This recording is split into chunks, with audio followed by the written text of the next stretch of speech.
guys, here I am with Bugaboo's brand new travel pram, the Ant. I love Bugaboo so much. We've had so many Bugaboo prams in the past and they've never disappointed. So when I got the Ant, there were a few things that I just didn't understand, and I'll point those out in a moment. What I did want to say first was I've watched so many reviews about the Ant, and I realized that they just seem so biased because they're coming from shops. These reviews are coming from people who, run these baby shops, and I just wanted to give a very honest review because had I experienced the things that I have experienced so far with the Bugaboo Ant, I think I would have gone in a different direction, and I will explain why in a moment. But I wanted to kick off by saying that it's Bugaboo. It's got the same lovely gray melange, seat colors that you can choose from. You can customize your frame. You've got your matte black, your aluminum. You can change to lots of different fabric types. And this has our Audrey and Me liner in it. The pram just feels quite plasticky. The handlebar is actually, if you can hear that, it's just a hollow plastic. I do understand that they're trying to keep it light, but at the end of the day, just a piece of foam over the handlebar would make it so much more usable. It actually kind of almost like hurts. It's uncomfortable to push. It feels like a toy. But when you're actually pushing it around, the maneuverability is, it's okay. But like I said, it does feel a little bit flimsy here and there. One of the things that bothers me the most about the Bugaboo Ant is the hood height. So the seat height might seem like it comes quite high, but as you can see, the hood is literally stuck to the back of the seat.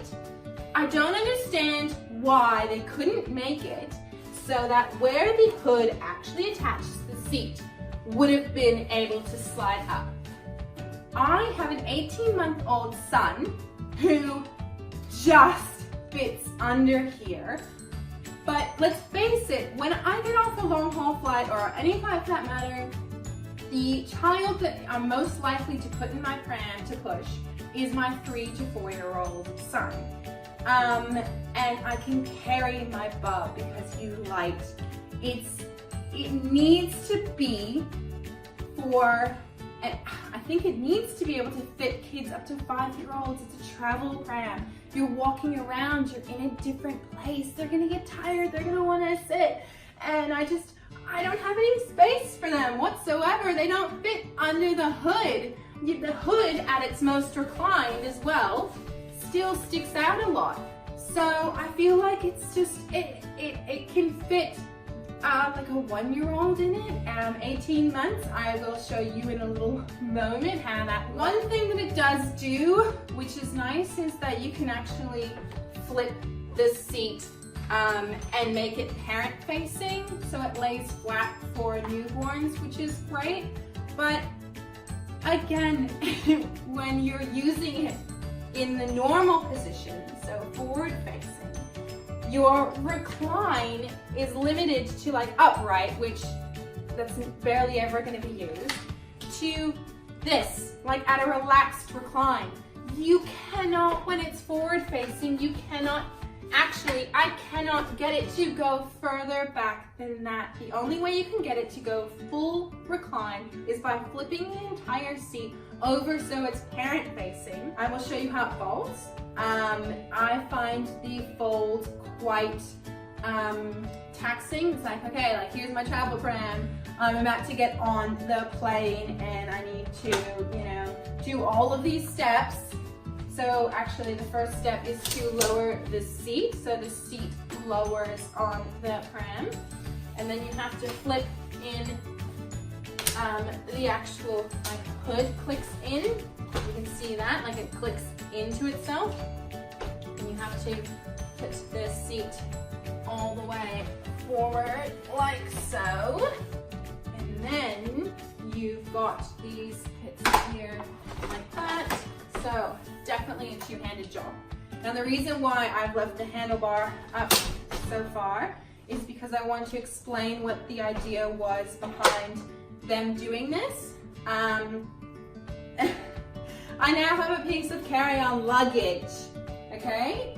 I can pull it through the aisle of the plane like this, which is fine, but I'm trying to understand the idea behind this because it's a pram. Why am I pulling my pram?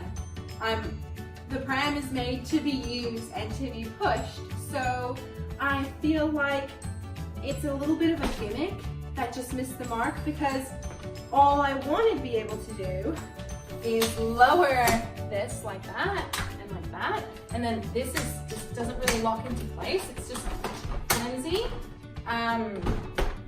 I want to be able to throw it over my shoulder and carry it easily like that, like turn it into an actual like arm bag, but they don't give you a carry strap, so you just meant to like hold it awkwardly. It does.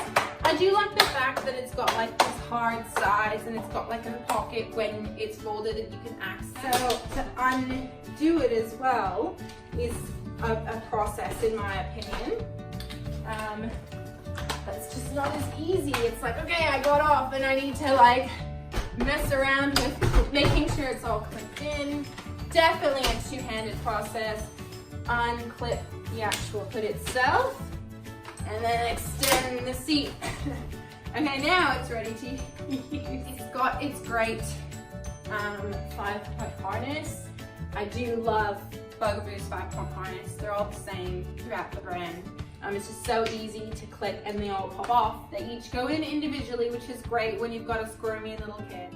So all in all, if it were me and I was in the market for a brand new travel pram, and I ended up getting the Bugaboo Ant, I think that I'd be quite disappointed, because it's Bugaboo. You're thinking it's, you know, the quality is just not there.